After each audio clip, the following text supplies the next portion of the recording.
Many of the languages the students spoke were considered low-resource languages, which meant that they weren't on these translation platforms, and the number of low-resource language speakers grading from 3 billion to 4 billion to even more.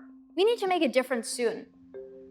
Subhadra Vadlamannati, a 2023 Fatima Fellow and high school senior, is devoted to promoting low-resource languages. Despite her young age, Subha and her Fatima Fellowship mentor, Gozde, have already published a paper in the Association for Computational Linguistics. Coming as a high schooler, right, with no formal education in computer science, with no formal education in natural language processing, I don't have that university level resource. But with the Fatima Fellowship, they give you a one-on-one mentor that is working with you directly and invested in your success.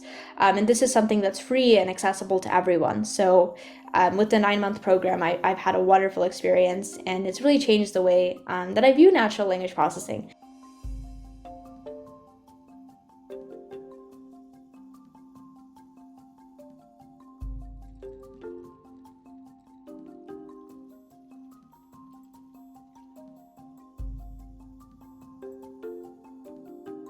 As a high school student, was able to publish research at an international journal. Like, that is an amazing, amazing opportunity, and it would not have been possible without the Fatima Fellowship. So I was paired with my mentor, Professor Gozde Sahin from Turkey.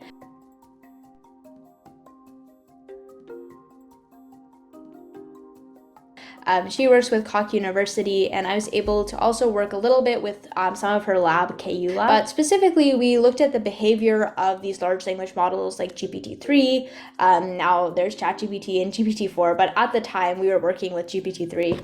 And we looked at how we can prompt these large language models to give better simplifications and what kinds of prompts would help these large language models learn better. So it was really fascinating to me personally. So when we were working on GPT, this was in June of 2021, and ChatGPT was available like a lot later that year, I think in November or so of 2021. So with the Fatima Fellowship, we were actually able to study the behavior of these GPT models before they were even released to the public. And then when I saw ChatGPT was finally available for everyone, I was like, wow, like finally the research that we've been working on is like a really mainstream thing. Everyone's talking about it, and I got to feel like super special. Like the research I was doing is actually influencing the world, and it's something people care about. We were able to finally publish our research at the International Natural Language Generation Journal, and my Professor Gozde, went to present there actually in Prague this November. So it was a wonderful experience to prepare the presentation, prepare the research, and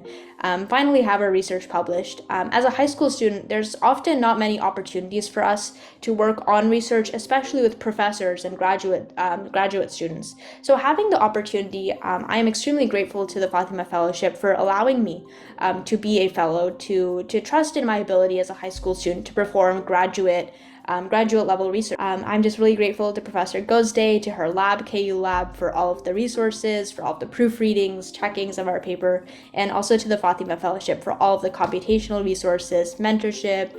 There are several events that I attended that had like Stanford professors talking, that had different people in the industry also talking, and it gave me a lot of opportunities to have connections with other researchers as well. Honestly, this could not have been possible without Fatima Fellowship. It was one of my first forays into research, first experience with natural language processing, and without it, I would not have ever done research in this field, especially mentored research with a professor that could lead to such a publication.